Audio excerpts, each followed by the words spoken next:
сәлем, сіздермен бірге Беймилі платформасының YouTube каналы және де мен Саяжан Құдайберген.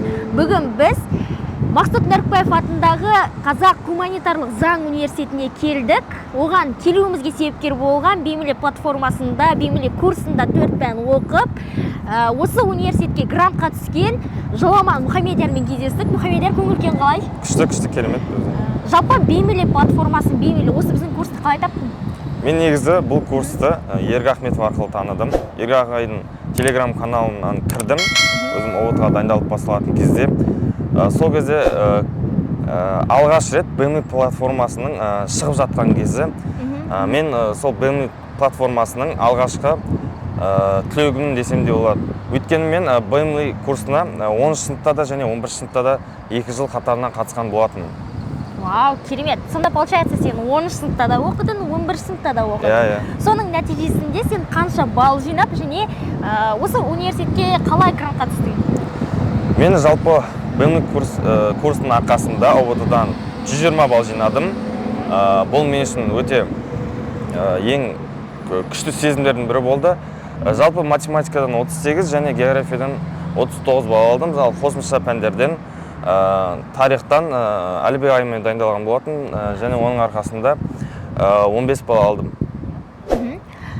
Енді таңдау пәнің қандай және осы университетке, яғни Мақсұт Нәрікбаев атындағы Қазақ гуманитарлық заң университетіне қандай мамандыққа грантқа түстің? Мен негізі таңдау пәнім география, математика. Мен география, математика комбинациясының ішінде менеджмент және басқару мамандығын таңдадым. Және осы қалаған мамандығым бойынша осы қалаған университетіме оқуға түстім. Қазіргі таңда осы мамандық бойынша оқып жатырмын. Керемет. Жалпы бізде сонда қандай пән оқыдың? География, математика, тарих және математикалық сауаттылық. Вау, күшті. Біздің курсты не себепті таңдадың? Басқа курстардан айырмашылығы неде деп ойлайсың? Бұл біріншіден курстың басты мұғалімдерінде, себебі барлық курстың ең басты ерекшеліктері, басты байлық көзі ол білім беруші де болады. Беймилі курсының білім берушілері өте мықты болды. Мен ОТО эксперттермен бірге дайындалғандықтан осынша нәтижеге жеттім және Беймилі курсын таңдауымның себебі осы ОТО эксперттерінің тікелей өзімен дайындалумен болды. Менің фирміне сұрағым бар. Ол бізде жалпы ОБТ-ға дайындық кезде жіберген топ 3 қателік сенде қандай болды? Менде ОБТ-ға дайындық кезінде жіберген 3 қателігінің ең біріншісі ол баланс сақтамау. Яғни 4 пәнге дайындалған кезде мен әрқайсысына әртүрлі қарап, мысалы математикаға қатты дайындалдым, өйткені одан шамал деңгейім төменде болды.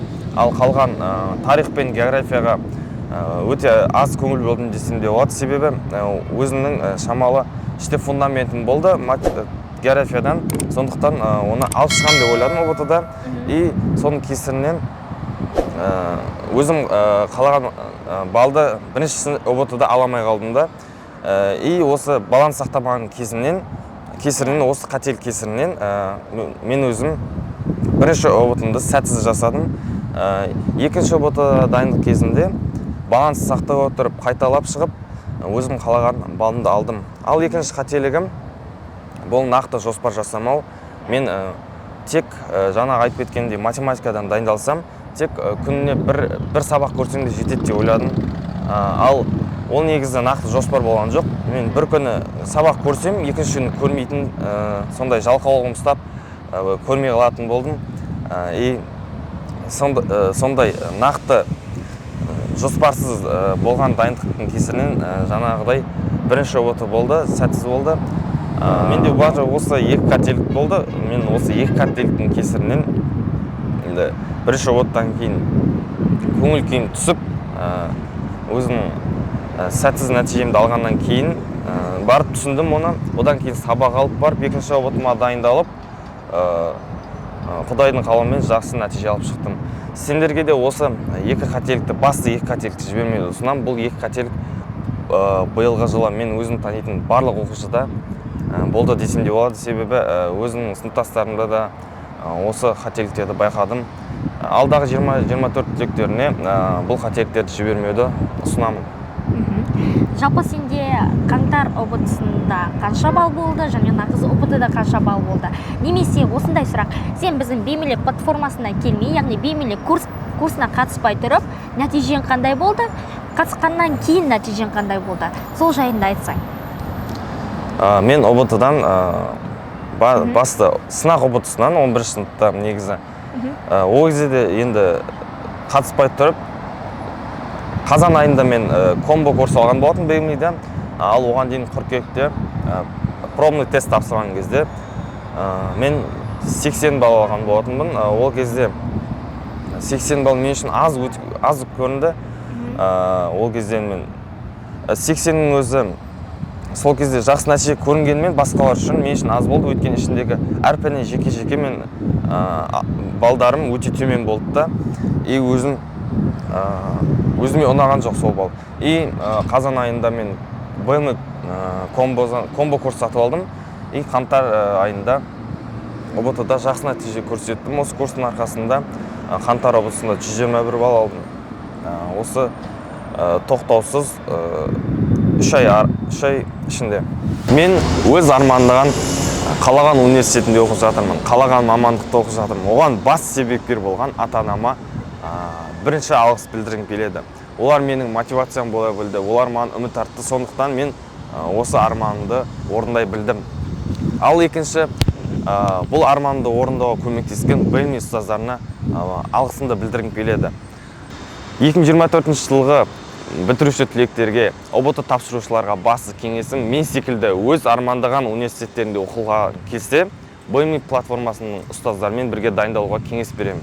Мұхамедияр, сен бізде 4 пән оқыдың. Сол 4 пәннің Қазақстан тарихынан қай потокта оқыдың? 11 поток, иә? Бізді көріп отырған болашақ түлектер, немесе бізді оқып бітірген түлектер болса, Қазақстан тарихынан 11 поток, математикадан 22 поток, географиядан 2 потокта оқыған Мұхамедиярдың достары болса, бізге лайк басып, пікір жазыңыз.